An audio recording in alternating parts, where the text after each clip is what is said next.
बिस्मिल्लाहिर्रहमानिर्रहीम। अस्सलाम वालेकुम। खुश रहें, आबाद रहें, जहाँ भी रहें हैप्पी रहें और हेल्दी रहें। तो मैं हूँ फ़ाइज़ा और वेलकम करती हूँ आपको चटपटे पकवान में। चटपटे पकवान में आज आपसे शेयर करूँगी एक बहुत ही मज़ेदार सी रेसिपी, जो कि सिर्फ 2 चीज़ों से मिलकर बनाएंगे और वो आपके घर में ही मौजूद होंगी इंशाअल्लाह ताला। रेसिपी बहुत ही आसान और मज़े की है, तो आपने इसे ज़रूर ट्राई करना है और अपना फीडबैक देना है कि आपको मेरी रेसिपीज़ कैसी लग रही हैं। रेसिपी को अंत तक देखें, रेसिपी अच्छी लगे लाइक कर दें और चटपटे पकवान को सब्सक्राइब भी कर लें। तो चलें जल्दी से चलते हैं अपने किचन में और बनाते हैं मज़ेदार से ये टी टाइम स्नैक्स। तो ये बेहतरीन और आसान से टी टाइम स्नैक्स बनाने के लिए सबसे पहले तो एक बाउल में डालूंगी 1 कप के बराबर चावल का आटा। सर्दियां आने वाली हैं तो चावल का आटा आपको हर जगह से आसानी से मिल जाएगा। मैं मेजरिंग कप इस्तेमाल कर रही हूँ, आप चाय पीने वाला कोई भी मीडियम साइज़ का कप सेट कर लें। चावल के आटे में डालूंगी मैं तकरीबन हाफ़ टी स्पून नमक, मोटी कुटी हुई लाल मिर्च का इस्तेमाल करेंगे तकरीबन हाफ़ टी स्पून। इसके अलावा इसमें डालूंगी साबित ज़ीरा, जो इसके टेस्ट को मज़ीद बढ़ाएगा। पिसी हुई काली मिर्च डालेंगे 1/4 टीस्पून। इसके अलावा चाट मसाला डालूंगी हाफ़ टी स्पून। ये है मेरे पास लहसुन का पाउडर। अगर ये आपके लोगों के पास नहीं है तो फिर 2 जवे लहसुन के लें और क्रश करके डाल दें तकरीबन हाफ़ टी स्पून। 2 टेबलस्पून इसमें ऑयल भी शामिल करेंगे ताकि ये स्नैक्स बहुत ही क्रिस्पी बने। ये है बेकिंग पाउडर 2 चुटकी।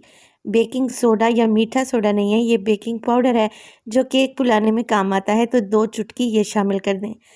अब इसमें डालेंगे पानी, मगर पानी आपने गरम लेना है। अच्छा खासा गरम पानी डालेंगे और आधा कप पानी शामिल करेंगे, यानी कि 1 कप अगर चावल का आटा है तो आधा कप आप इसमें गरम पानी डालें और अच्छे तरीके से मिक्स कर लें। रेसिपी को स्टेप बाय स्टेप फॉलो किया करें, जो चीज़ मैं बताती हूँ उतनी ही क्वांटिटी में डाला करें, तब भी आपकी रेसिपी एकदम परफेक्ट बनेगी। 1 कप चावल के आटे में मैंने आधा कप गर्म पानी का इस्तेमाल किया है और 5 मिनट के लिए ढक कर रख दिया है। 5 मिनट के बाद मैं आटे को गूंद लूँगी। अच्छे तरीके से मसल कर गूंदें। आटा गूंदते वक्त मज़ीद आप इसमें पानी शामिल नहीं करेंगे, एक ड्रॉप भी नहीं डालेंगे। इसी पानी में आपने आटे को सॉफ्ट कर लेना है और अब इसमें डालें उबले हुए और मैश किए हुए आलू। आलू को मैंने बॉईल करने के बाद ठंडा किया और ग्रेटर की मदद से मैंने इन्हें ग्रेट कर लिया है ताकि आलू में कोई भी गुठली बाकी न रहे। अब आलू को अच्छे तरीके से चावल के आटे में मिक्स कर लें। ये एक चिपचिपा सा बैटर बन जाएगा। देखें मेरे हाथों पर भी चिपक चुका है, तो मैं हाथों को अच्छे तरीके से वॉश कर लूँगी।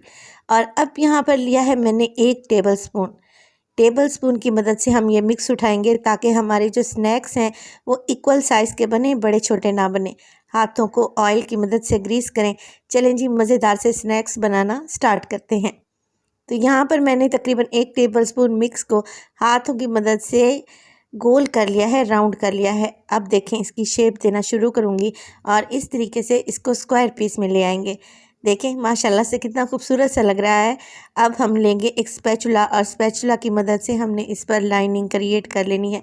स्पैचुला अगर आप लोगों के पास नहीं है तो कोई भी छुरी की बैक से या चम्मच की बैक की मदद से भी आप ये बहुत ही ईजीली बना सकती हैं। इस तरीके से आपने डिज़ाइन क्रिएट करना है और दोबारा से इसकी शेप को मेंटेन कर लें। बेहतरीन सा हमारा स्नैक यहाँ पे बन चुका है, जो कि खाने के साथ साथ देखने में भी बहुत ही टेस्टी है। वीडियो स्टेज पर ज़रा सी भी अच्छी लग रही हो, वीडियो को लाइक कर दिया करें और चटपटे पकवान को सब्सक्राइब भी कर लें। सारे स्नैक्स मैं बना चुकी हूँ, चलें जी इन्हें फ्राई करते हैं। फ्राई करने के लिए ऑयल को मीडियम टू लो रखें और 1 बाय 1 करके ये मज़ेदार से स्नैक्स डालते जाएं। फ्राइंग के लिए आपने फ्राइंग पैन का इस्तेमाल करना है, कढ़ाई का इस्तेमाल नहीं करना। कढ़ाई में अगर डालेंगे तो सारे आपस में चिपक जाएंगे। इसी तरीके से मीडियम टू लो फ्लेम पे इन्हें उलटते पलटते रहें, क्योंकि मैंने इसमें डाला है बेकिंग पाउडर। ये फूलेंगे और माशाल्लाह से बहुत ही क्रिस्पी बनेंगे। ये देखें कितना खूबसूरत सा कलर आ गया है और बहुत जल्दी से ये फ्राई हो जाते हैं। मैक्सिमम इन्हें 3 से 4 मिनट ही लगेंगे और बेहतरीन सा कलर आ जाएगा। तो आप ये बेहतरीन से स्नैक्स बनाकर 15 दिन के लिए महफूज भी कर सकते हैं, फ्रीज़ भी कर सकते हैं। जब आपका दिल चाहे निकालें और फ्राई कर लें। माशाल्लाह से देखेंगे कितने क्रिस्पी बने हैं और देखने में कितने खूबसूरत लग रहे हैं। तो आप इन्हें टी टाइम स्नैक के तौर पर बनाएं या फिर बच्चों के लंच बॉक्स में भी दे सकते हैं। रेसिपी बहुत ही आसान और मज़ेदार है।